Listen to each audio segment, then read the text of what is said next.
Hey, hey, hey! Today is National Pickle Day. Yes, National Pickle Day. I don't know if you're a big fan of pickles. I like dill pickles. I like a good dill pickle. I'll tell you what I don't like. I don't like that weird relish. And it's in the Chicago area. We see it a lot. It's really dark green, and it's supposed to be like pickle lily or whatever they like to call it. But it's super bitter. I hate that. Can't stand that. Anyway, but good pickle? Yeah, I definitely like a good pickle. All right, so that said, let's get the show on the road because the Daily Dope is in the air.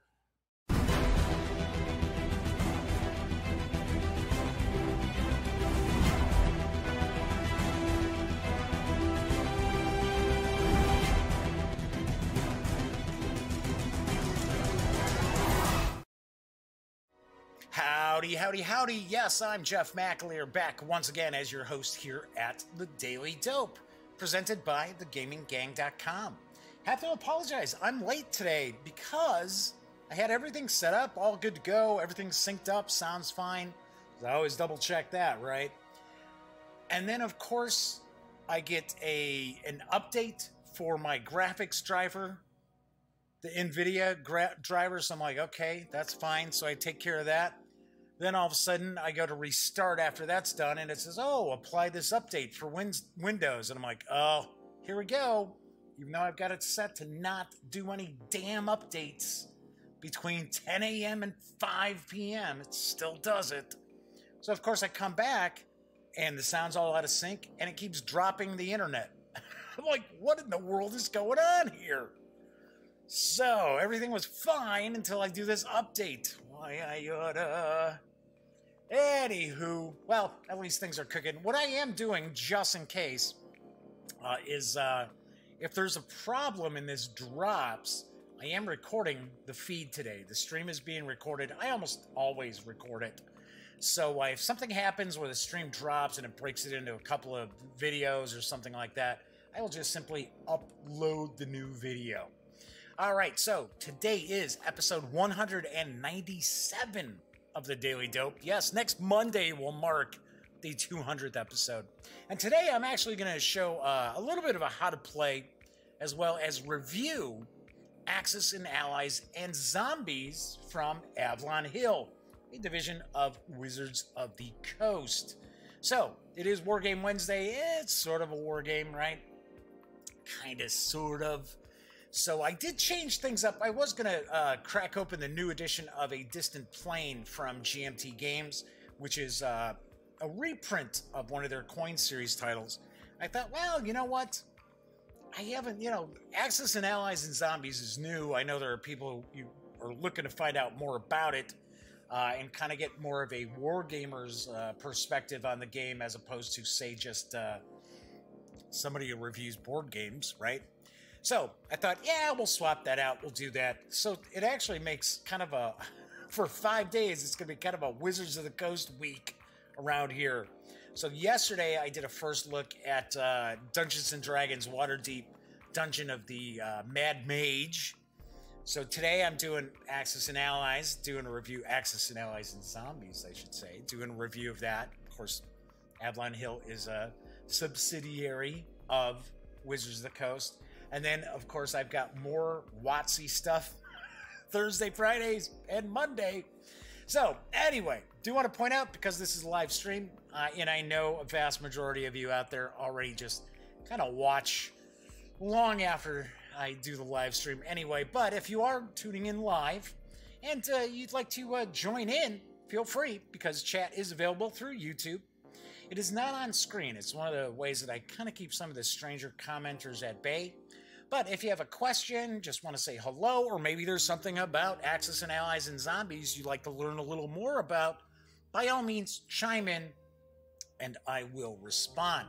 So, do have a little bit of news today. Not a bunch. I'm actually very surprised we don't have more news. But, Board Game Geek Con is starting up this week. Is it today or is it tomorrow? I think it's tomorrow. I think there's some gaming going on, but I don't think the exhibitor area opens up until tomorrow. I might be wrong. I've never actually been to BGG Con. But we've got that. Then, of course, we've got PAX Unplugged coming up.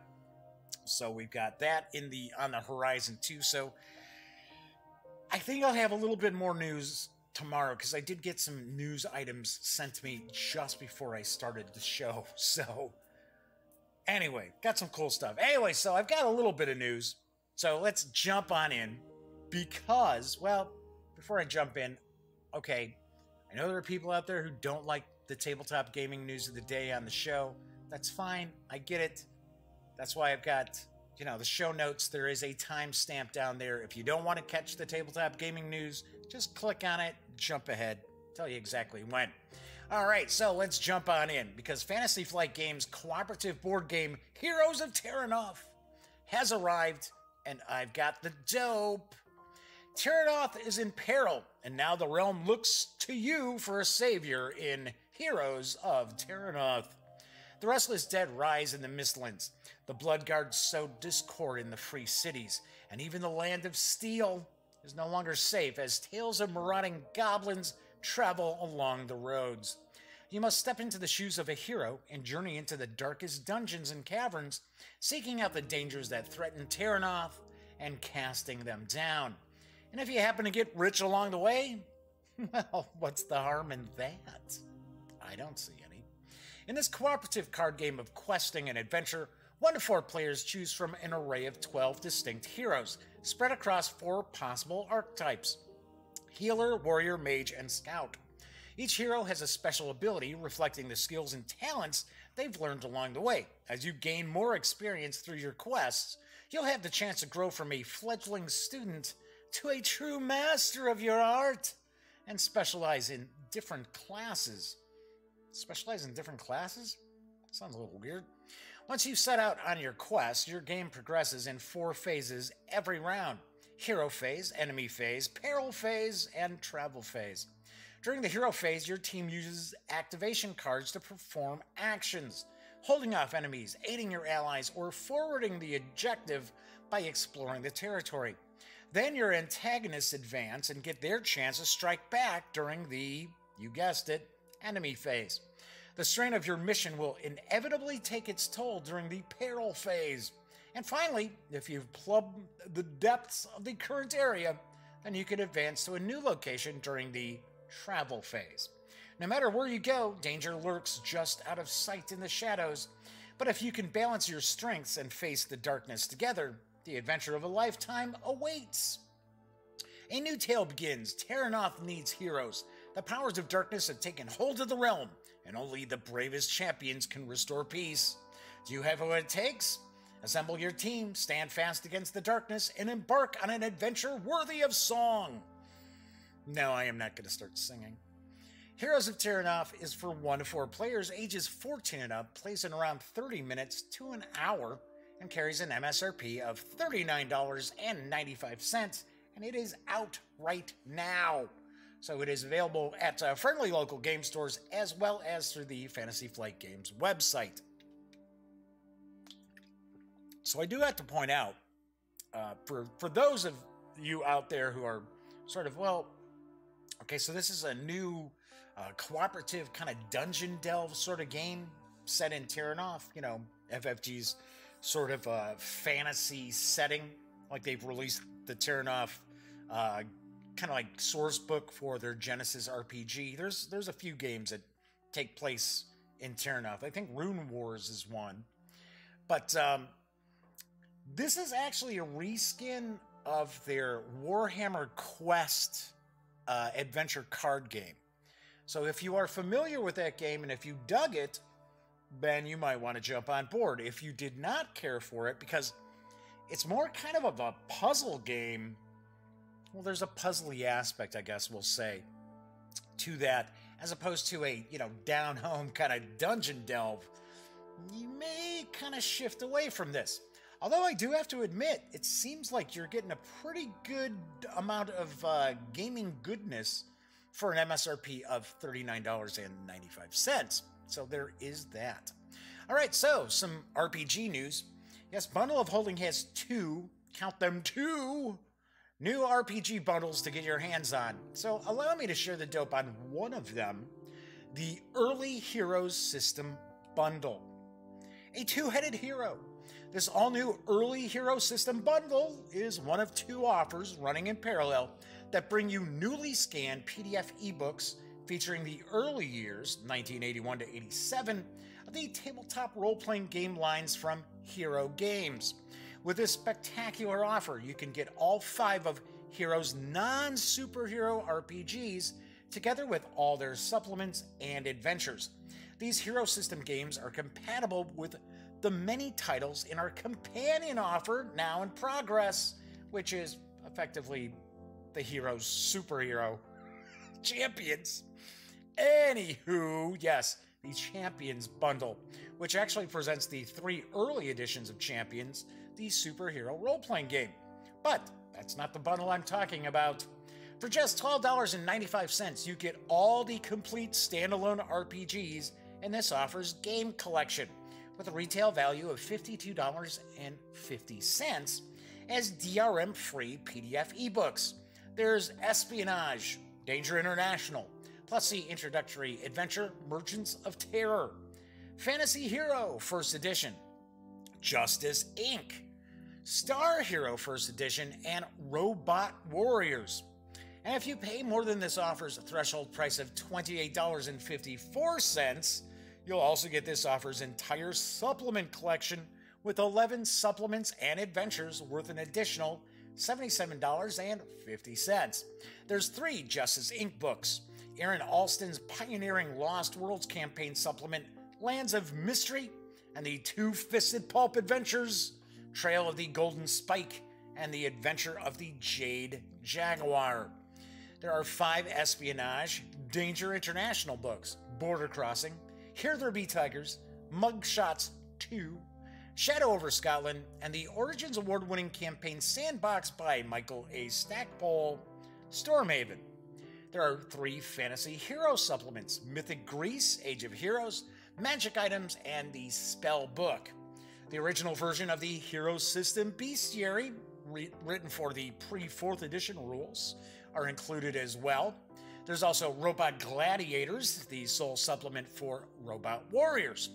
Do you want to mention 10% of your purchase minus gateway fees will be split evenly between 2 charities, the American Society for the Prevention of Cruelty to Animals and the Comic Book Legal Defense Fund. I got to admit, I'm pretty interested in this bundle. Okay, so gotta be honest, right? So I have told folks umpteen times, especially when we're talking role-playing games, a lot of times Avalon Hill games, original Avalon Hill. I have been gaming since the late 1970s, right? As when I was a little kid. I wasn't even in high school yet, okay? So, calm down. I'm old, but I'm not that old. I had a bunch of these. I had Justice Inc. I had Champions, of course. I had a variety of the editions of Champions. I had Espionage, so I had that one as well. And then I had some of the adventures too. So I remember I had, the Trail of the Golden Spike, or whatever that's called. I remember having that as well.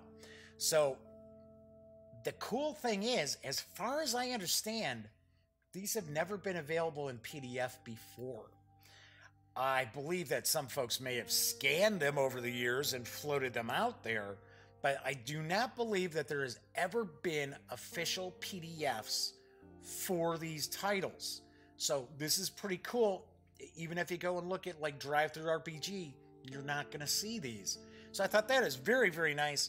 Got a really, really cool level where it was, $28.50, something like that, where you can get like about $120 worth of PDFs, which I don't know where they get the value of the PDFs, seeing that they're not selling them online at the moment, except through this offer. But pretty cool, yes. So I'm looking forward to this. Yeah, I think I'll actually dip in. I might dip in and get this. Because I remember Justice Inc. And Justice Inc. was one of the first kind of pulp adventure role-playing games that I remember.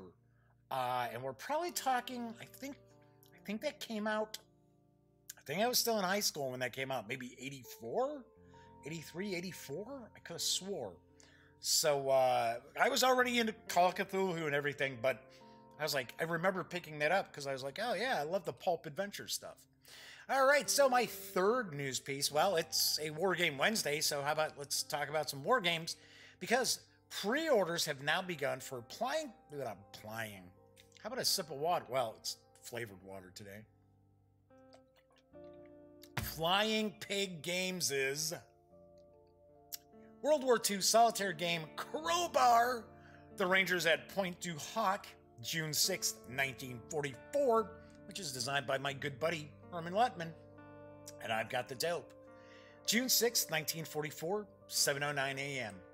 A commanding voice shouts "Crowbar" from the carefully monitored radios of Ranger Flotilla headquarters aboard the LSI command ship St. James. With that signal, the 225 men of Dog, Easy, and Fox companies of Force A of the 2nd Ranger Battalion launched one of the most incredible and seemingly impossible assaults of military history. Tasked with the landing on the beaches of Normandy, France, and scaling the towering 100-foot cliffs at Point du Hoc in the face of determined German defenders, the Rangers were the only force that could possibly meet this challenge. Despite initially heading in the wrong direction and landing in jumbled order, the elite Rangers were eager to begin their ascent. Their mission was to find and destroy the 6 huge 150mm artillery pieces that were deployed in the area.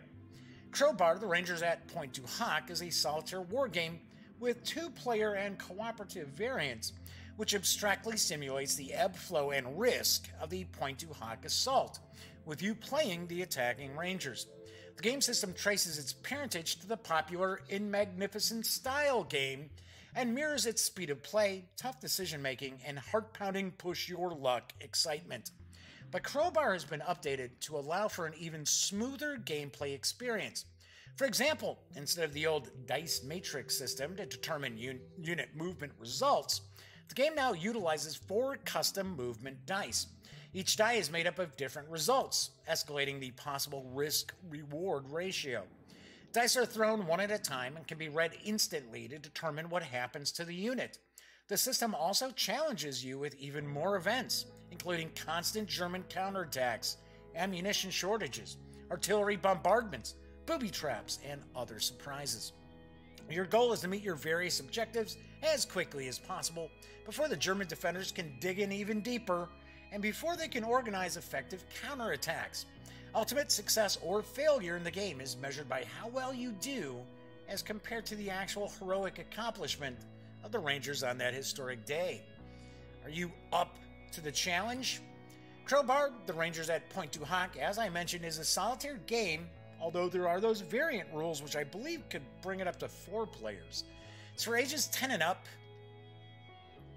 I don't know. I think it might be a little higher than that, maybe 12 and up. Plays in around 90 minutes to 2 hours, and it does carry an MSRP of $99. Right now, though, you can score the game at a discounted pre-order price from Flying Pig Games of $75. Sweet. I actually have a video that showed off some of the preliminary, because this was a Kickstarter. This was a very successful Kickstarter, but when I was at Origins, of course, I interviewed my buddy Herman at the Flying Pig Games booth, and we also shot some video. There's a little bit of kind of B-roll is what we like to call it, of Crowbar, where you can kind of see some of the components in action, because there's actually cards and things like decks of cards that are not really being shown in the images that are available from Flying Pig Games. But this is another title from my buddy Herman Lettman, so you know it's going to be good.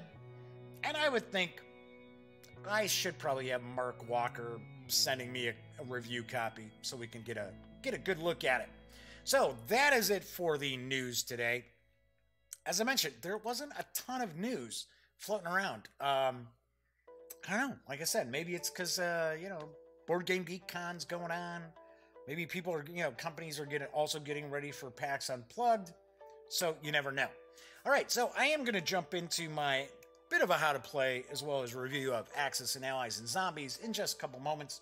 Do want to point out 2 things. Number 1, beginning Monday, The Daily Dope is moving to the evenings. Yes, it will no longer be streaming during the afternoons because I'm going to start my cardiovascular rehab in the afternoons. Oh, joy. So, the Daily Dope is going to move to 8 p.m. Central Time, which makes that 8 p.m. Eastern Time and 5 p.m. Pacific. And off the top of my head, I forget what it is, Greenwich Mean Time. I don't know, like 2 a.m., something like that, maybe. I don't know. So, do want to point that out, that the 200th episode is going to be on Monday, and I'm actually going to be reviewing Betrayal Legacy from Avalon Hill. So, we just didn't get enough time to play more of it over the weekend. That's why I didn't do the review on yesterday's show. Plus, I had gotten the D&D stuff in, and I know a lot of people were pumped up about checking out the new adventure, as well as something that I'm going to be taking a look at on Friday as well. So, what's going on for the rest of the week, right? So, on tomorrow's show, which I had already planned ahead of time, I am going to be reviewing the Dungeon Master's Guide for 5th edition Dungeons & Dragons. And I know folks are thinking, geez, come on, really, Jeff? That's like super old. It's been out since 2014. True, but honestly, I never sat down and shot a video review for it. So we're going to actually page through it, taking a peek. We're going to talk not only about this, we're also going to discuss some things about Wizards of the Coast and Dungeons & Dragons that some people probably don't know. A lot of people probably do not know.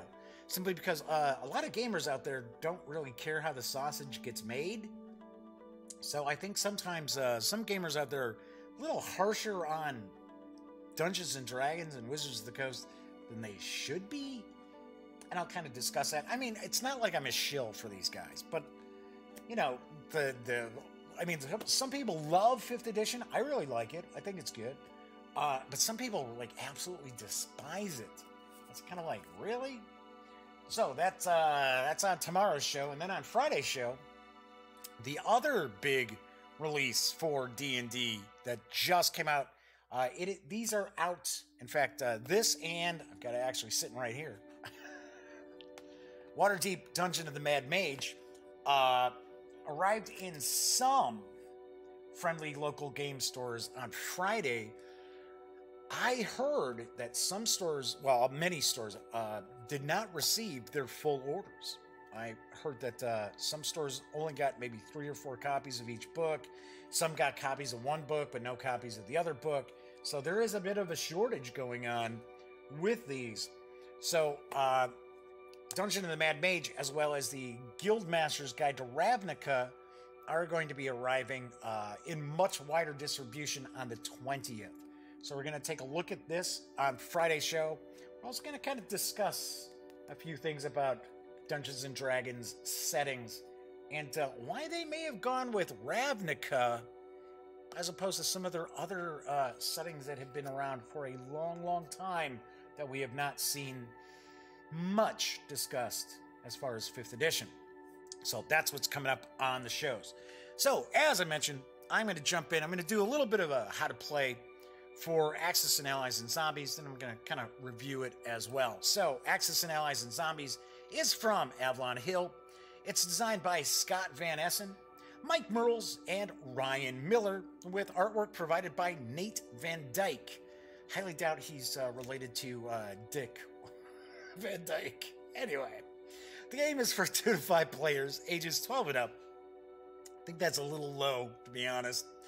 And plays in approximately 1 to 3 hours, which I also think is a little low. Axis and Allies and Zombies is available right now, and it does carry an MSRP of $40. All right, so let's move on over to the other camera. Whoops, I was kind of holding the box up there. So, there we go. Pretty decent size box. Let me kind of try to get rid of some of the glare here. So pretty good size box. This is not as big as some of the other Axis and Allies games that have been out there in the past.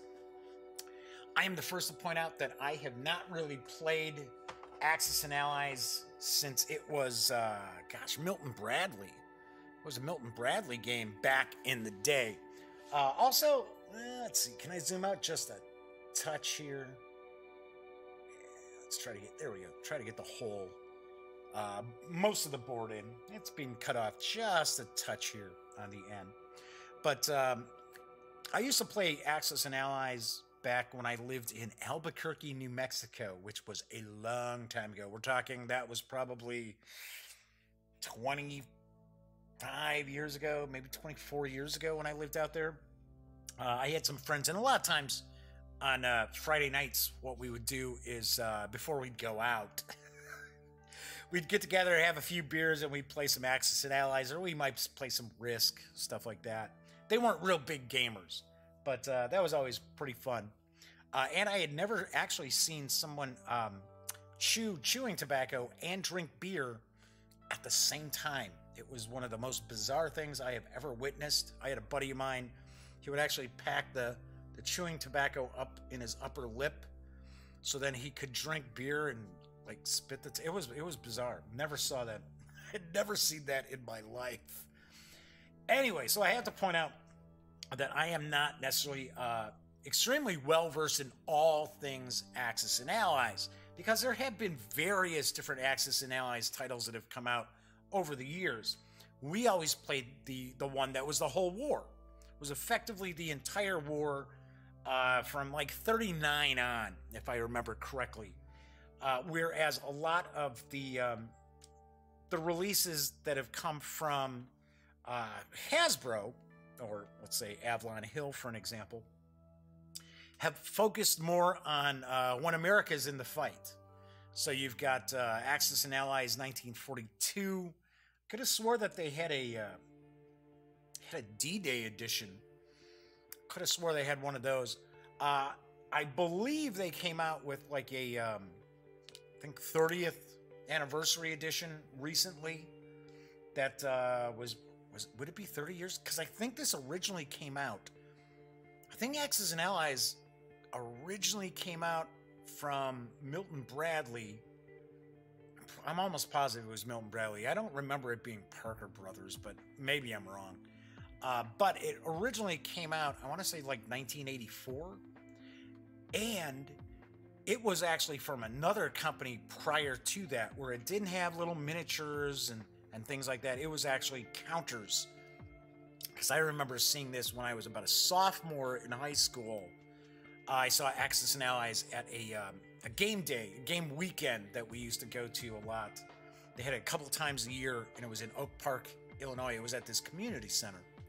But I remember there were some people playing it, and it was like paper map, counters, things like that. But it was Axis and Allies before it was actually picked up by Milton Bradley. So anyway, I know you're sitting there going, geez, Jeff, why are you regaling us with all this? Why don't you just jump into talking about the game? Which I will right now. So I'm going to pop my reading specs on. So we've got kind of like the battle mat, which I will kind of explain in just a couple of moments. We got the rule book. Show that off in just a sec. We've got the game box, which I don't know, for some reason, maybe it was in shipping. A lot of the plastic kind of got banged up. So I've had to kind of push it back in, just like this is sticking out like this, right? So, but I think it was probably just the way it got shipped to me. So we've got the different country units. We've got get that on over there. So we've got the zombies, we've got some dice, we've got the little poker chips that you utilize as well. So we've got the different forces. So this is pretty much what you're looking at picking up. For a $40 MSRP, I got to admit, there's quite a bit in this. There is quite a bit in the game. Because a lot of times, a lot of $40 games are, you know, a lot of air. But you do get quite a bit for your money here. So, just kind of give you an idea, we've got the rule book here. I have to be honest, this is probably not the best presented rule book I have ever read. It's not terrible, but it is not extremely intuitive. Tell you what, though, the reality is, if you are playing Axis and Allies, just regular Axis and allies, then yeah, you'd be like, oh, okay, oh, this makes sense. What I found in this rulebook here is the zombies aren't really, I mean, they're talked about, it's explained and stuff, but there's some stuff where you're kind of like, is that all they do? Don't they do more than what they're doing here? It's not always like really spelled out how you what the zombies do, how you fight the zombies. So, like I said, I'm not saying that this is a terrible rule book. It's just not as intuitive as I would have liked it to be. Because when we actually played this during the Extra Life charity stream we did a couple weeks back. And I gotta be honest, we really didn't know all the rules, right? So, of course, we were playing it wrong at that point. But we were still playing, you know, fairly correctly. But there were some things that we kind of glossed over because we actually didn't have enough time to learn all of it before we were playing it. So, all right, so we have the rules. Like I said, not terrible, but I would have liked them to be a little clearer. So we've got that. So let's kind of zoom in a little bit, and I'm going to kind of show off the map here. There we go. All right, so I'm gonna have to kind of keep an eye to make sure that I'm not taking things out of the shot. So you've got the map of basically the world. So you're gonna see, first of all, as I move some of these out of the way, you're gonna see the various different nations are represented by color coding. So for an example, the Russians. So Russia is kind of a red. Their units are kind of a almost like a brown. I believe they say that this is more a burgundy, but that's not really burgundy in my eyes. But so that's those are the Soviets. Then Germans are black. U.S. is green. The UK is like a brown. The Japanese are also kind of another brownish color too. One issue that I've got, and I believe this has been the case with just about every edition of Axis and Allies, no matter what, is their color selection on their miniatures could use some work. Like for an example, the Germans are black. There's a little bit of detail on these minis, nothing, you know, phenomenal, but there is some detail, and that detail gets completely lost in the color selection for the plastic. So it's kind of funny. It's almost like, well, what's the point of actually really putting any sort of detail into these miniatures? I'll give you an example here. Let's let that focus. There we go. I mean, there's a little bit. I mean, you could conceivably, if you wanted, you could paint these up, but honestly, I've never seen anybody paint up their Axis and Allies miniatures, but I guarantee somebody has. I've just never seen it. One of the things I do like is that we get a bit of a variety. So, for an example, the German tank, which I pointed this out when I did the unboxing, that gun is just way too long. The barrel of that is just way too long. I think this is supposed to be like a Panzer IV. I believe this is a Panzer IV. But I gotta admit, it's kind of cool that the different forces will have the unique sculpts. So their sculpts are a little bit different. All right, come on, let's see if we can get that focus in. Focus in. For crying out loud. Pick it up. Take a look. Well, there we go. Finally. And that's going out of sync, out of focus again. All right, so I'll quit holding stuff up like real close. So we've got various units. So we've got the infantry. We've got fighters. Oops. We have bombers. We've got tanks, obviously enough. We've got artillery. And then we've got naval units. So we've got naval units. So we have submarines,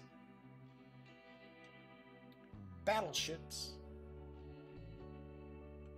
Aircraft carriers, yes, the Germans do get aircraft carriers. And we also have transports.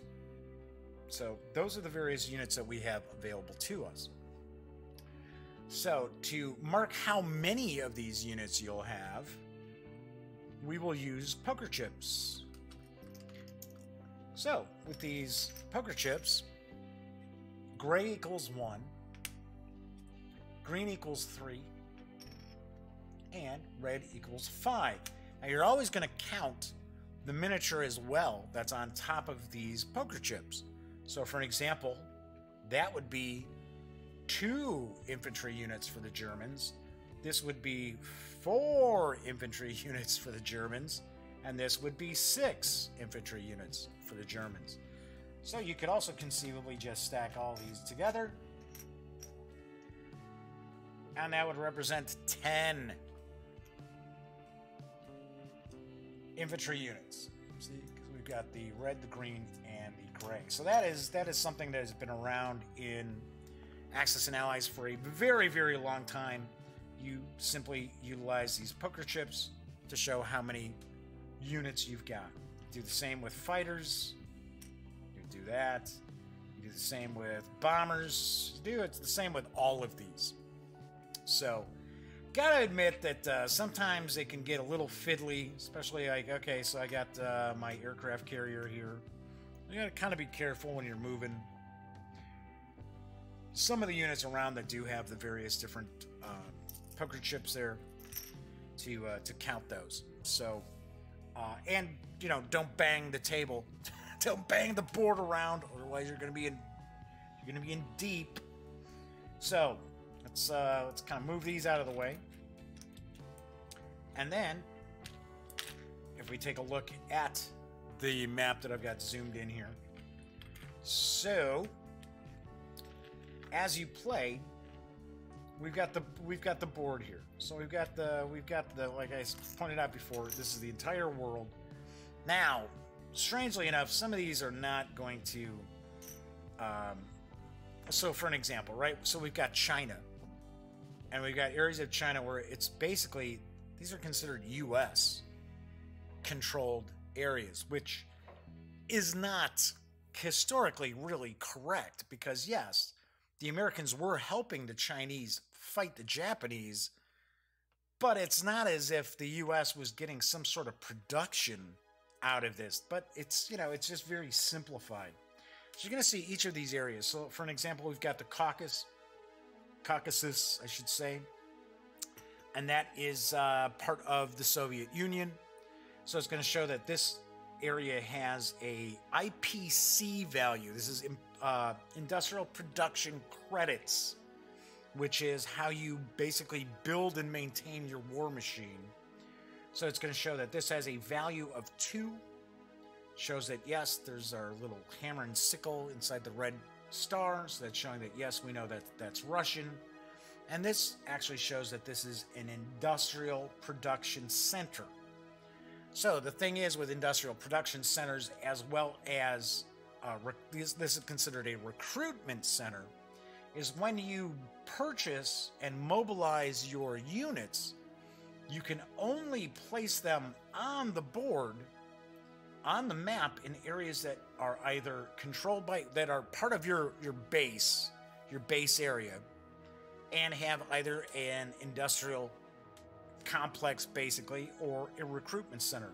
Now, recruitment centers, you could only recruit infantry for this location here, whereas this, you can have any sort of unit come out. Also, you have to keep in mind, too, if you got naval units, those naval units are going to occupy areas next to an area that's got the industrial complex. So one of the things is to keep in mind when the players are battling over the map here is that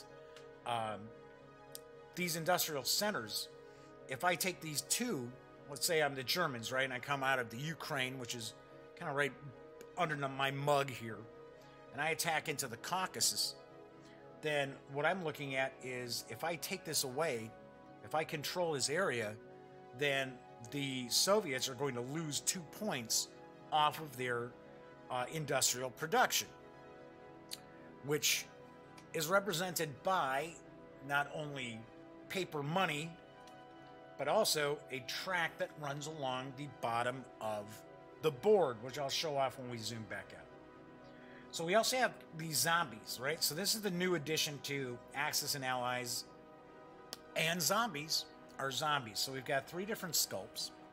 So we've got one which is, this is supposed to be a soldier.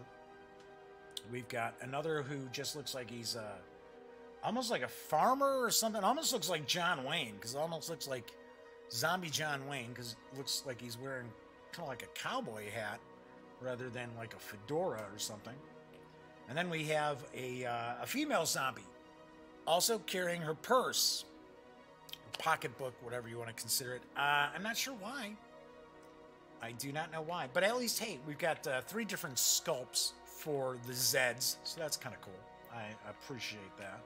And just like any other unit, you're going to mark how many zombies there are by utilizing these little poker chips.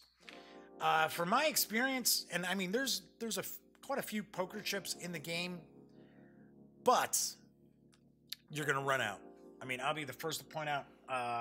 Well, I'm not gonna say you are gonna run out, but it's likely if you're playing one of the longer scenarios that you could run out of the poker chips. So you should usually have kind of a backup plan of what you'll be able to utilize instead of poker chips if you do run out. All right, so we've got those. Axis and Allies is effectively kind of an area control game. What you're looking to do is you're looking to try to take control of various areas that are controlled by your opponents, by your enemies, thus bring their production down, as well as causing them to get closer and closer to get out of the fight. So if you actually take away the industrial centers, production centers for your opponents, which are kind of considered almost like their capitals per se, as you take those away, you're really going to hamstring your opponents. So for an example, if as a German player, if I were able to take the 2 production centers from the Russians, they're not going to be able to deploy more units until they take those back. So, and of course, you're going to mark who controls that territory if it's no longer the original controller. So, of course, over here we've also got the Germans, we've got British, we've got Japanese. So you've got a couple of different scenarios as well. You got one which is kind of the introductory scenario. It starts 1939, and it's just the UK, Russia, as well as Germany. So each of the players is going to receive kind of their player board. So we're going to see if you're playing the standard game, right? The full game, German setup. You're going to have 23 IPCs available to you, kind of like your cash, right? Then it's going to show you, okay, what units are you going to start off with and where are those units located? So in Germany itself, 4 infantry, 2 tanks, 1 fighter, 1 bomber.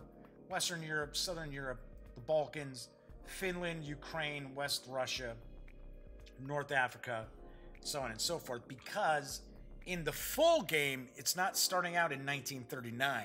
It's actually starting out in 1941 because the United States is already in the action. See, so it's showing, okay, here's your setup. So the U.S. is already mobilized for war. So on these player boards, you're going to start off, this is going to give you all your starting information. Now there's the 1939 scenario has information in the book as far as how to set it up, how to set up your deck of cards, and so on and so forth. So once you've done your setup, you can actually just flip this over. And this is going to be kind of like your player aid, which is going to show you, all right, so what's the cost for different units? So we've got the infantry, artillery, tanks, fighters, bombers, subs, transports, destroyers, aircraft carriers, and battleships. So it shows us the cost, shows us their movement, shows us their attack value, their defensive value. gives us the order of play. So each of the nations, each of the combatants go in a specific order. Then you also have a turn sequence that each of the players are going to take part in each turn. So, for example, if it's the Soviet Union's turn, they're going to play a zombie card. Zombies are going to attack. Zombies will capture territories. You've got combat movement for the Soviet forces. Conduct combat and capture territories. Then you got non-combat moves, purchase new units, and collect your income. So from like standard Axis and Allies, or like Axis and Allies 1942, there has been some streamlining for this game as well. Also up top, we're going to see that we've got different technology, which you can actually invest in to try to roll a die to get special technology to fight the zombies. So we've got zebra suits, which is kind of like armored suits to prevent the zombies from biting you. Artillery, which actually improves the ability to kill zombies. Chainsaw tanks, which also do the same. We've got aircraft, which gives you the ability to fight the zombies a little more than you can normally with aircraft. The Dead Napper convoys are kind of cool because they're transport ships that you could actually utilize to move zombies around the board. And then you've got the zombie mind control ray, which actually, if you have units in an area with zombies, you can actually force those zombies to move to another area of your choice, as long as it's not a neutral country. So that is kind of basically that stuff there. We've got the paper money denominations of 1, 5, and 10. That is how the players will track their IPCs. Just like so. I kind of get a kick out of how it's kind of blood spattered. But I also have to point out, I hate paper money. I hate paper money in any game just because it just seems like, it just screams cheap. Right? It's like, oh, seriously, paper money? Really? I'm sure many, many gamers out there are going to try to figure out ways to replace this, even if it's with scratch paper themselves, just because so many people just despise paper money. Now, I got to admit, this is a little better paper stock than sometimes we see, but still, it's just, paper money. So, right there, got to ding them.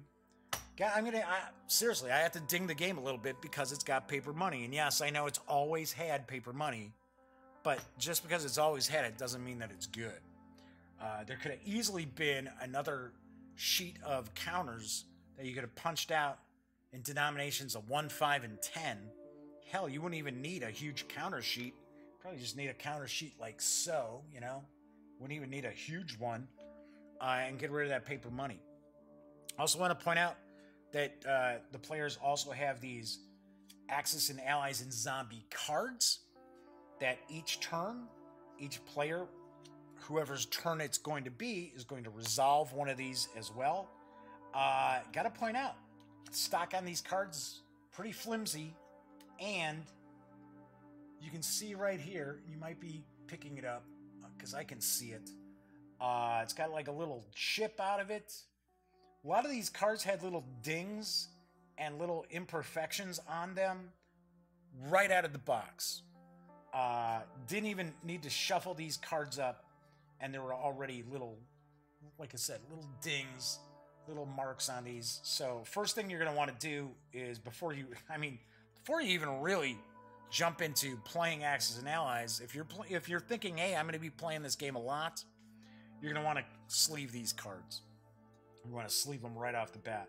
So I was a little disappointed in the card stock, as well as the fact that right out of the box, some of these cards are kind of dinged up on the backs. So we also have these, when we look at these zombie cards, I should say, it's going to be broken up into 2 different areas. So first we got the Desperate Times, then we got Desperate Measures. Desperate Measures is kind of an optional aspect to the game, which I'll be the first one to point out. If you want to get the most out of this, you definitely want to play with the Desperate Measures aspect. Desperate Times is effectively going to tell you, okay, you're going to be adding a zombie to that location, which, funny enough, it's This bottom card is putting them right here, right where I'm zoomed into. So that is that's kind of funny right there. So let's say, as an example, this is not the setup by any stretch of the imagination. So let's say the Soviet player, these are the units that he's got there. He revealed his cards. First thing he does in his turn, desperate times, says add a zombie to the caucus. There we go. So you get a zombie unit there. Now, what'll happen is the zombies will actually will reinforce themselves when infantry units die. Now, one of the special technology units, the zebra suits, is one way to help stop infantry losses from becoming zombies. So, first thing you're going to do is you play the zombie card. Well, then if wherever you've got zombies and you also have military units, the zombies are going to attack. So, reality is zombies don't attack like fighters. They don't attack bombers. They don't attack naval units. Really, in essence, they're attacking your infantry, your tanks, your artillery. That is pretty much effectively what they're doing. So, for an example here, in the Soviet player's turn, well, they created a zombie. Now they would do a zombie attack, and you use these special dice for zombie attacks. So for every zombie unit, you're going to roll one of these zombie dice. And there are a few of these dice in the game. It's not just a couple of them. I think there's 8. Let me take a peek. It's 8 or 6. There are 6. Just like we've got... are there 6 of these? Yep, we got 6 of the attacker dice, and we've got 6 of the defender dice. So anyway, so you're going to roll your zombie die. So for an example, you got 1 zombie there, you're going to roll it. So we either get a result of blank, an A, or a D. So 2 sides of this die show an A. So that means the attacker is going to lose a unit. D means the defender is going to use a unit. And there's 1 D face on this die. So in a case like this, if you rolled a D, then that means that the Russians here, the Soviets here, would have to lose a unit. So the thing is, if they lose an infantry unit, that infantry becomes zombies. So that's how the zombies continue to kind of grow. And, you know, there's not necessarily like the zombies breaking out into other countries, into other areas, but every time you lose an infantry unit, that's replaced by a zombie. So there's a few tricks to some tactics that you can utilize with the zombies as well. So anyway, so that is effectively the zombie attack. Then, if we didn't have any units here, zombies can actually take over areas because you're going to be tracking the zombies' IPC as well. Because if their IPC gets to a certain level, then everybody loses because the zombies have won. I want to say, if I remember right off the top of my head, it's 25. But so that's something you have to kind of keep an eye out for as these zombies are taking over the various different areas. So one thing to point out, for an example, let's do Turkey. So for an example like that, so Turkey is actually a neutral country. And there's rules about neutrals and things like that, which basically you can't enter into there, you can't fly units over. The Straits of the Dardanelles here, as an example, as long as Turkey's a neutral, none of the combatants can move naval units into here. But once something like this would happen, Turkey's no longer a neutral anymore. Turkey's too busy fighting against the zombie apocalypse to be too concerned about their neutrality with the other countries, other combatants. So in a situation where an area does not have an industrial production complex, then the zombies would take over Turkey. Even 1 unit is going to take over Turkey. So we've got a 2 there. That would actually move up the IPC on the track for the zombies by 2. Because it's a neutral, none of the combatants are going to lose the 2 points from their IPCs. But in an example where there's an industrial complex, then there must be a number of zombie units equal to the IPC value of that area for them to take control. So at this point, with one zombie like this, the zombies do not control this area. Now, if for some reason the zombies end up with 2 units, then yes, now the zombies would control this area and they would get the IPCs and deduct those IPCs from the Soviet player.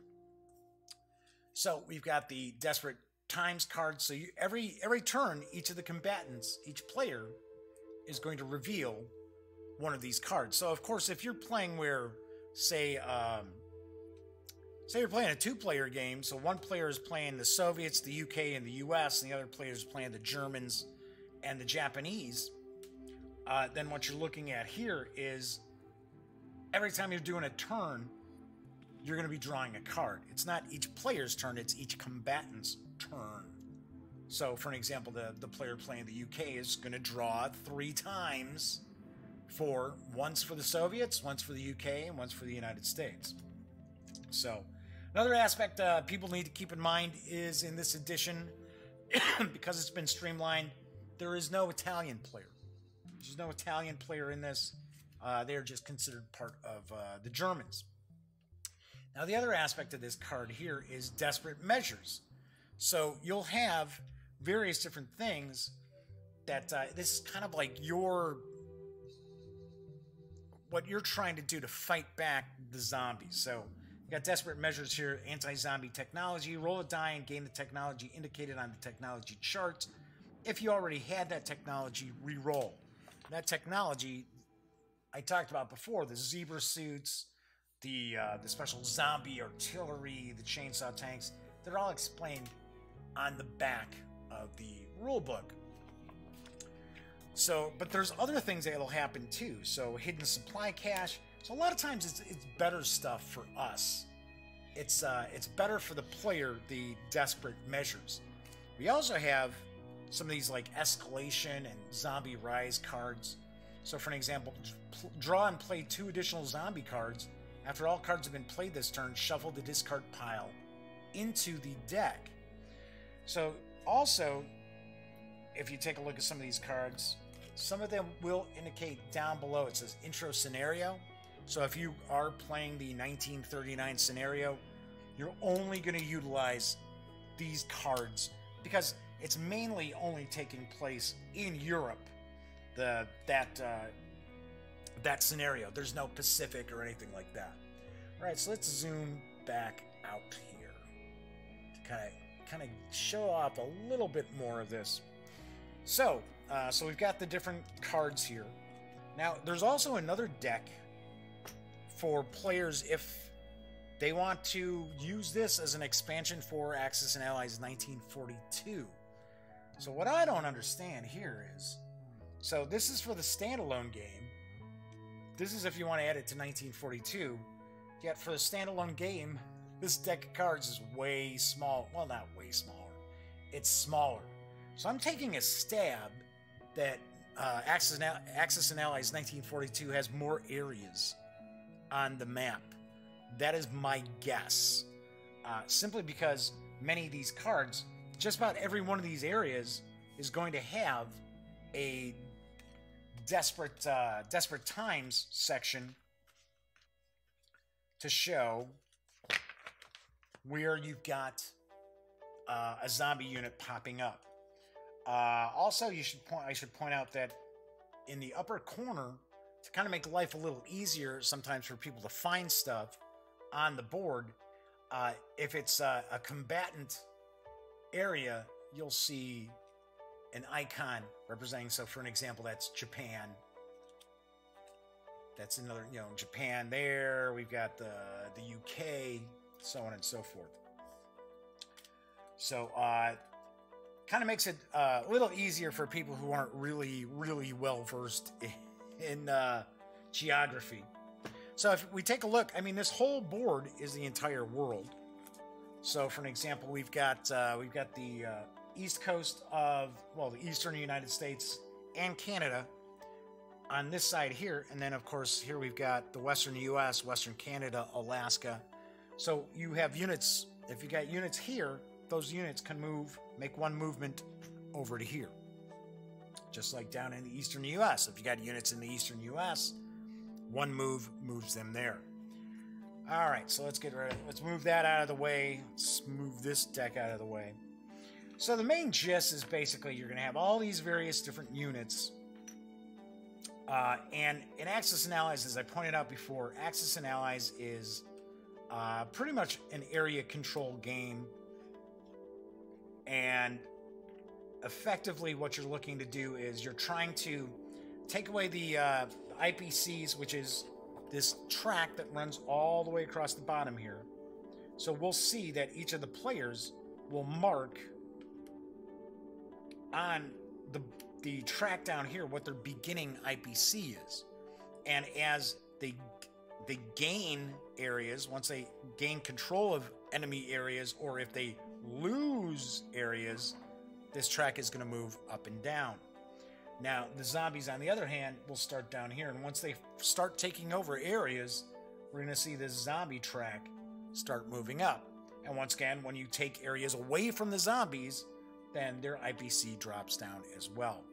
But as I mentioned, if they hit 25, that's it. That is game over for everybody. That the zombies have basically won, and everyone else loses. So in your turn, what you're going to do is you're going to have the zombie card. You're going to have your zombies attack any units that are in that area. Then you're going to have the zombies capture territories. That's when we'll start moving their token up or down. Usually, you know, if they're gaining stuff, you're going to move it up, obviously, on the IPC track. Then you start moving into your actual forces, right? Your actual units. So as an example here, let's just do this a little bit. Let's say that I'm the German player, and let's say that these zombies here, they killed off the infantry. They killed off the units that were in this area here. Now, what I could do is, if I wanted to, I've got 4 infantry, I've got 2 tanks, I can make combat moves. So the combat moves are basically, you're moving your units. I might as well zoom in again. You're moving your units that are going to engage in combat. So for an example, if I had... I'll show that in a sec. So when we're doing movement, combat movement would be, okay, so I'm moving units in to attack some other units, be it if they're the enemy or if they happen to be zombies, or both, because you can have enemy units and zombies as well as your own units and zombies sharing as an area. It happens all the time. So especially once you're like, your armies are combating your enemies in that, and you guys start losing your infantry units, then you're going to start seeing all these zombies start popping up in that area. So as an example here, let's just say it's not. Let's say the Soviets lost out, and we've got zombies here. We want to take over this area, and we figure, yeah, we might as well take these zombies out as well. So what you're going to do is you're going to make your combat moves. So all across the map, whatever units you've got that are moving into combat, you are going to move. So for an example, if you've got aircraft, what you're going to do is you're going to move these aircraft to where the attack's going to take place. You have to pay attention to what their movement rate is. So for an example, fighters are 4, bombers are a 6. So what you do is with your aircraft, you're going to move to the combat they're going to take place, that they're going to take part in, but they're also going to get a chance to move again in the non-combat move, because then they've got to go land in an area that's friendly, that was friendly to you. pretty easy as far as the aircraft moves. They're right here. One thing that might throw some people off is when you've got aircraft moving across oceans, across island areas and that, there's a little bit of a trickiness to it because you're actually counting the actual sea zone, and then you're also counting like the island that they're landing on. But just like say if you have like an aircraft carrier carrying like fighters, because aircraft carriers can't carry bombers. When this plane would go to make a move, when my aircraft, it's not just a plane, would go to move, they actually wouldn't count this sea area here because they're already in this sea area. They're on this aircraft carrier. So for an example, if I wanted to go to Manchuria, let's say Germany controlled Manchuria for whatever reason, or even if Japan does at this point, I could go, okay, so that's 1 into the sea area, that's 2 into Manchuria. So you can move your units, especially like your land and air units, through not only territory that you control, but territory your allies control as well. You can't move through neutral territory just unopposed. You can't go into neutral territory, period, until they're no longer neutral. And you can also, if you're moving into, even if it's an area that is an enemy area without any troops, you can only move 1 into that area. But of course, like I said, you're going to look at the actual movement rates for the different units you've got. So like infantry is 1, tanks are 2. Tanks can actually do kind of a blitzkrieg. They can move into an area that doesn't have any troops and then move into a second area that would have troops. Okay, it's kind of like their breakthrough. But as for the most part, you're looking at when units move, they need to stop, right? So like infantry, they only get to move once. So anyway, so let's say for an example, we do our combat moves. We do all our combat moves, and then we go into combat. And then we've got this combat chart, this kind of combat mat. So you got your attacker, you've got your defender. It's going to show you each of the units, right? So if you got aircraft carriers just attacking, they need a 1 to score a hit. Infantry alone without artillery needs a 1 to hit. If you have infantry that's being it's combined arms basically. If you have infantry with artillery on a 1-to-1 basis. So for an example, if I had 2 infantry and 1 artillery attacking, I would get to roll 1 of the infantry at a 2 or less, and 1 of them at a 1 or less. Artillery itself, 2 or less. Destroyers, 2 or less. Submarines, 2 or less. And of course, this is just for naval battles. Destroyers and submarines cannot attack land units, obviously enough. You do have battleships can bombard during an amphibious assault. So you've got, and submarines have a special, during a naval battle, they can either get a first attack in, kind of like a surprise attack, or they can submerge and take off. So then we also have tanks. Tanks hit on a 3 or less, fighters hit on a 3 or less, bombers attacking hit on a 4 or less, battleships hit on a 4 or less. So these are the attackers. Then on the defender side, you got a little bit different, right? So you got fighters defend for a 4, battleships defend on a 4, tanks defend on a 3, artillery, infantry, destroyers, and aircraft carriers all defend on 2 or less, bombers 1, and submarines 1. And then we've got zombies, because the zombies will roll special Z dice. So what will happen here is you have to pay attention to, are you the attacker or the defender, right?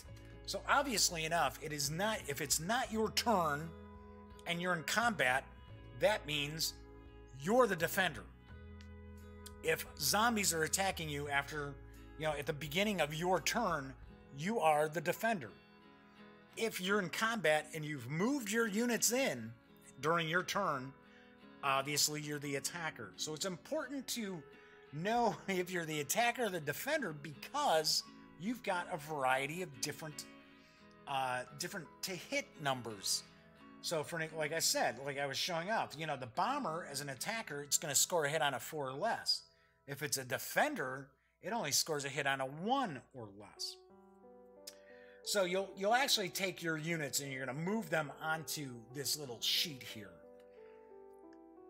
Sometimes we did, sometimes we didn't, because sometimes it's just a pain to move all of your units onto here, as opposed to just like, okay, so I got my tanks, I got my infantry. So as an example here, let's say we've got the Germans go in and they're attacking here. So I would roll. I don't have any infantry. I don't have any artillery. So I would be rolling 3, 4. Remember, because that's 3, that's 4. I'd be rolling 3 dice looking for a 1. Wow, okay, so I got a hit here. That means the 6s have been replaced by these zombie heads. So that means that would kill off a zombie in the area. Defenders have the same thing. So it just replaces the 6. So in a battle, let's say for an example here, let's put the Soviets back in here. So I'm attacking here. I would get 1 hit, which would be on the Soviet infantry, right? So they're going to lose 1. Which what you do is you put it in the casualty zone. This is an aspect of this that we did utilize, was putting our casualties here so we'd remember. So you put it in the casualty zone of what it was, right? So that was infantry, goes in there.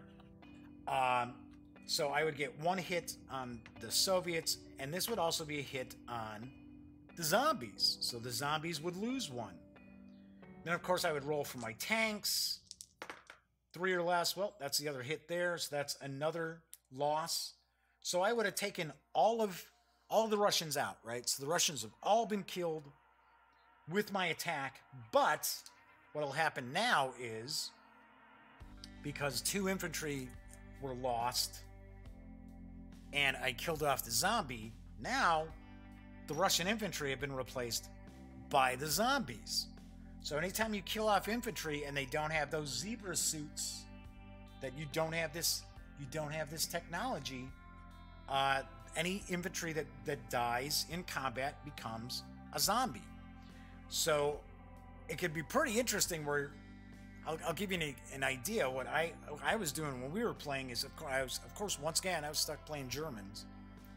But I would go in and I would start a battle, and then I may not try to wipe out all the forces that I had arrayed against me, and then I could retreat. Because once you've done 1 combat round of rolling all your dice, defender rolls all their dice, then what you're looking at is the attacker either can continue, they can press the attack and roll dice all over again in a new round. They can decide that they're going to retreat, so they break off the attack and they retreat back to the area that they originally started off from. Or if the defending forces have been wiped out but there's still zombies, the player can also decide that what they're going to do is they're going to keep fighting the zombies. Now, one aspect with the aircraft is that with the aircraft, when you're fighting just zombies, the aircraft can only take part in 1 more round of combat and then they depart.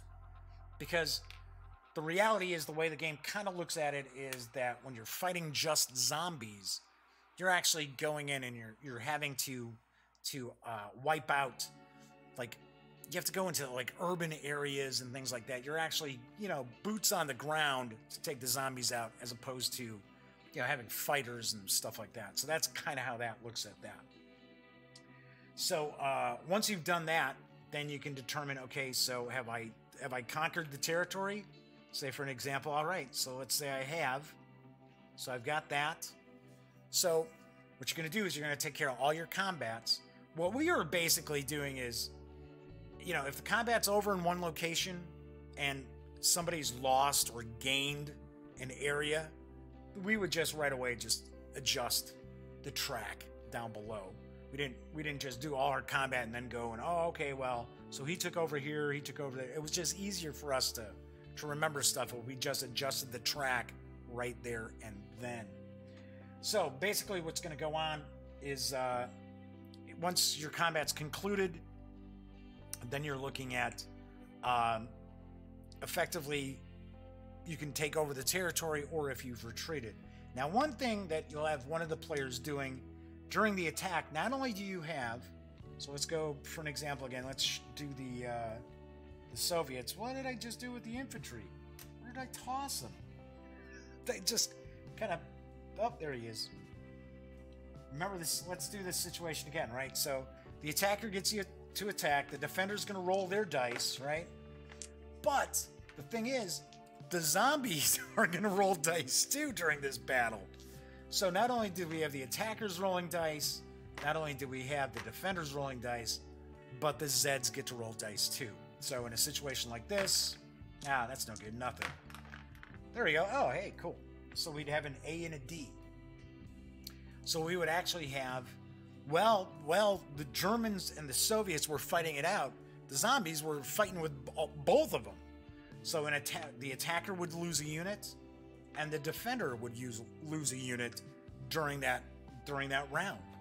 So pretty interesting how the zombies start kind of getting into the mix of things.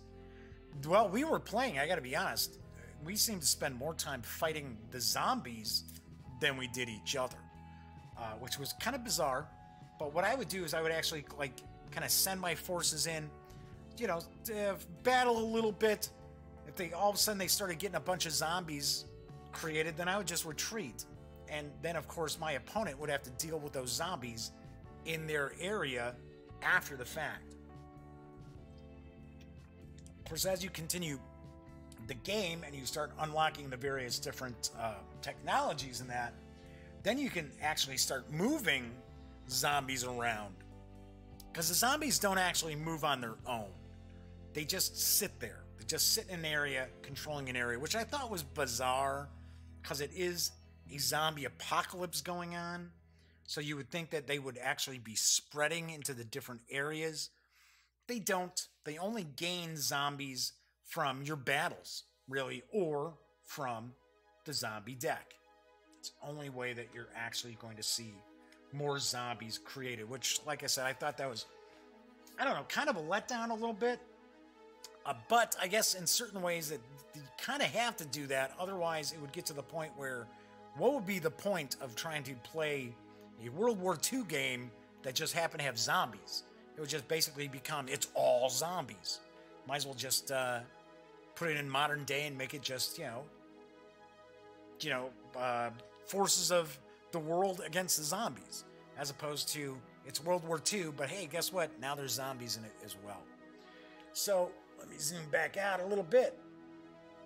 So for the most part, you're just going to continue playing on until the zombies have won, until the zombies have gotten to 25 IPCs, like so, or until your opponents or yourself have lost your capital as well as your IPCs, your industrial complexes, I should say, not IPCs here, but these industrial areas here.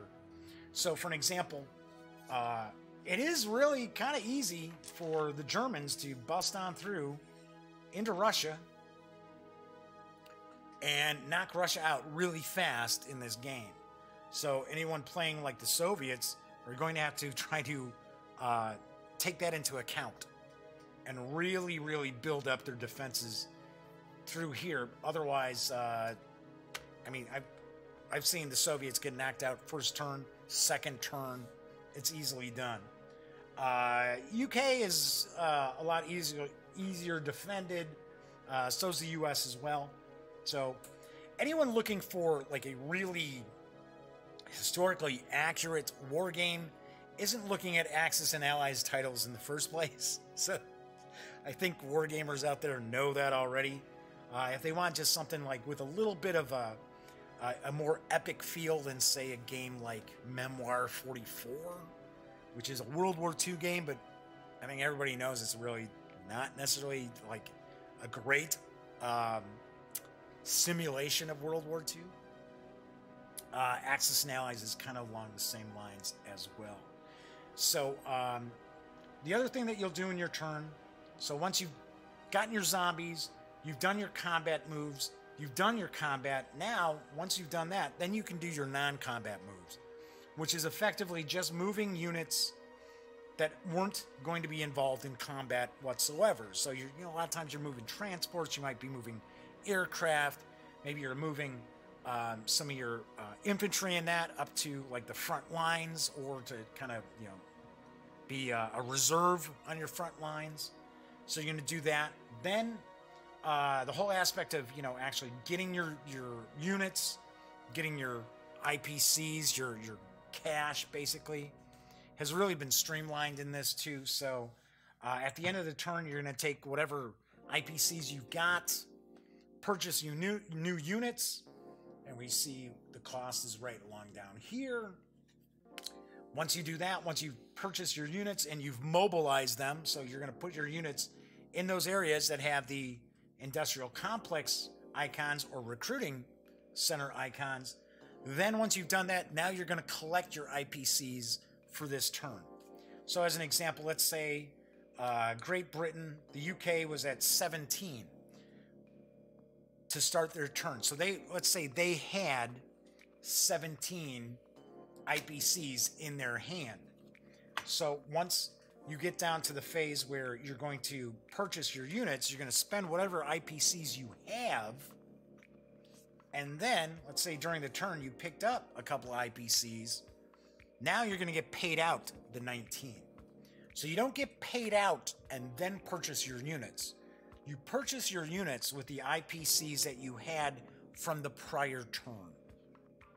And you will see that you get, you know, a lot of back and forth going with the IPCs, especially when the fighting is all going on throughout Europe, and even here in the Pacific and that. So once you've done that, then your turn's over. Then you move to the next player, and then you're just going to continue until you get where you're knocking out your opponent's capitals and their IPCs, their industrial complexes, or they've done that to you. So what'll happen here is, if let's say for an example, I took over, let's say I took Russia, right? But there were still some Soviet units around the board. The Soviets can still continue to play. They're not going to be completely knocked out right off the bat, because these units are still, I'll put them up there, would make more sense, right? Those units are considered to be resistance fighters, right? They're still fighting on. Now, of course, granted, I can go up there and wipe them out if I want, because as long as I maintain control of these two areas, the Soviet player can't create or mobilize any of their units. So at least the players don't immediately get knocked out of the game once their industrial complexes and their capitals get occupied by the other player. It's just that they can't gain any IPCs, they can't buy any new units, but they can fight on with the units that they've got. Sort of like, you know, the Free French. So that, in essence, is kind of how Axis and Allies and Zombies plays out. It's pretty abstract. I mean, there's more rules about, you know, like transporting units. Like transports can transport an infantry unit as well as another infantry unit, so 2 infantry units, or an infantry unit and a tank unit, or an infantry unit and an artillery unit.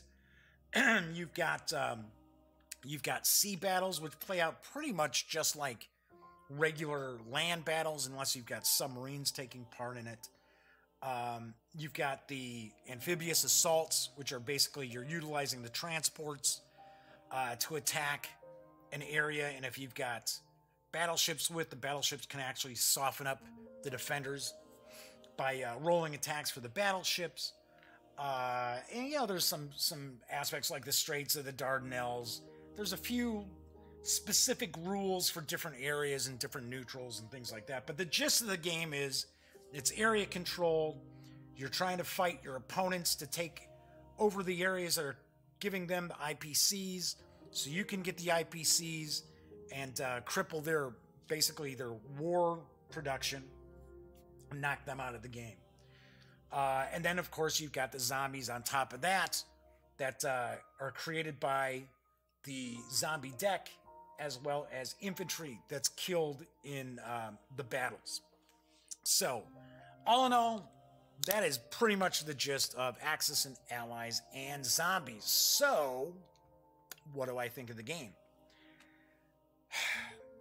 All right, so first off, like I said, I hate paper money. I've always hated paper money. Just not a fan. I mean, to me, any game that's got paper money just screams cheap. Just cheap production.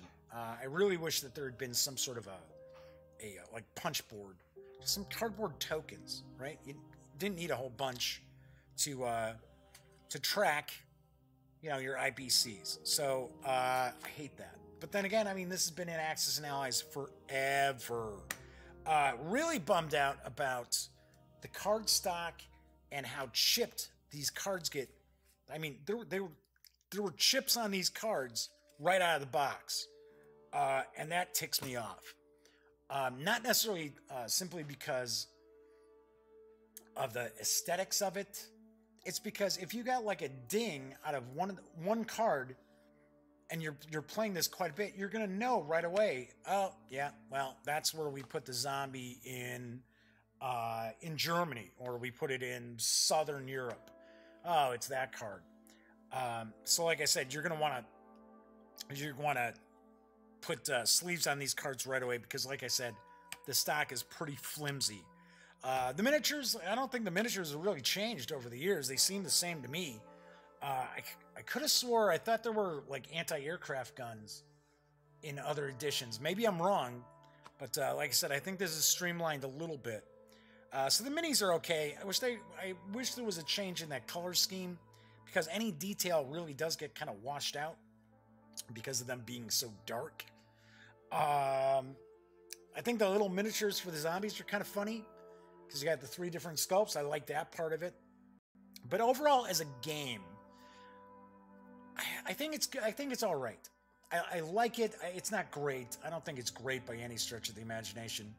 But I do think it's good. And I think for those out there who, like, for war gamers out there who are trying to introduce just the hobby to other gamers out there without going like full on, you know, counters and hex, you know, chit and hex games, this could get some people's, you know, interest in that whole, you know, wargaming, World War II, kind of their juices flowing a little bit.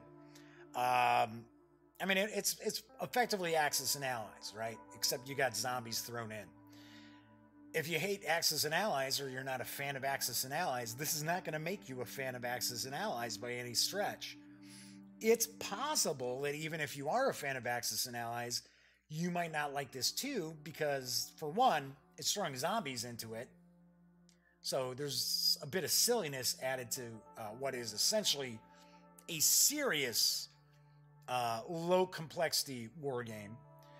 So, I mean, there's that. I mean, to me, I wish the zombies had done more. I like the fact that, you know, I can go and I can be like a real pain in the rear end to my opponents by attacking them, killing infantry, and then vamoosing back out. And now they've got zombies they've got to deal with.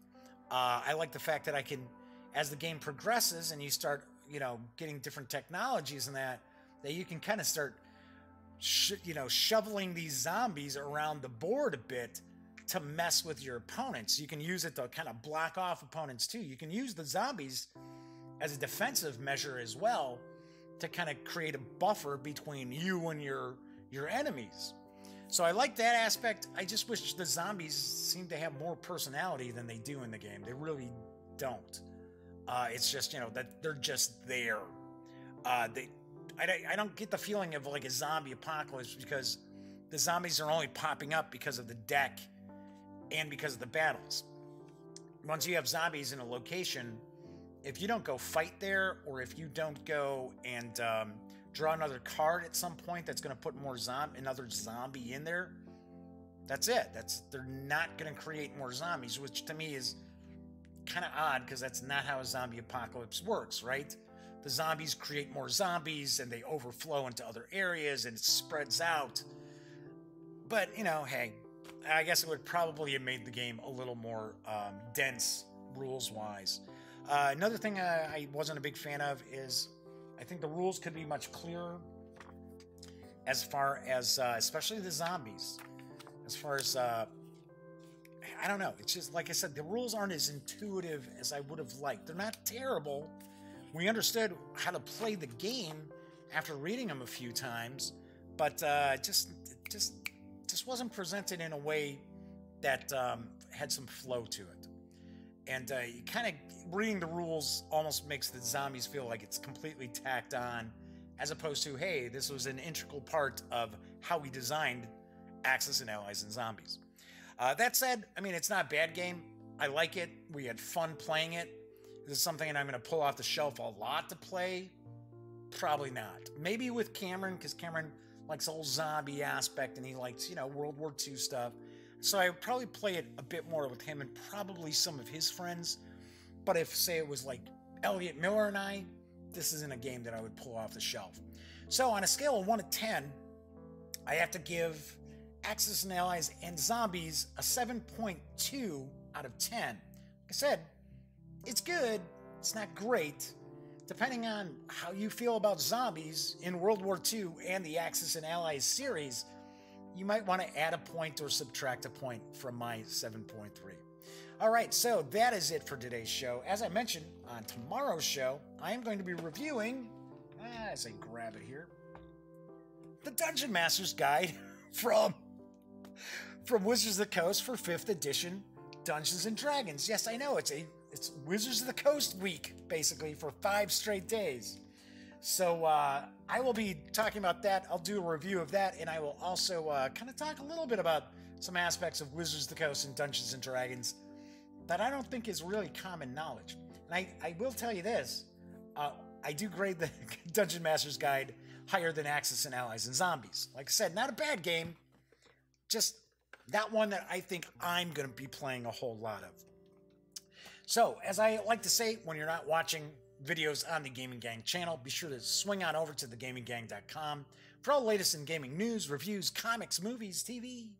You know the drill. Get your geek on at thegaminggang.com. Once again, I'm Jeff McAleer. I will be back tomorrow. So until then, enjoy the rest of your Wednesday. And as always, thank you very much for watching.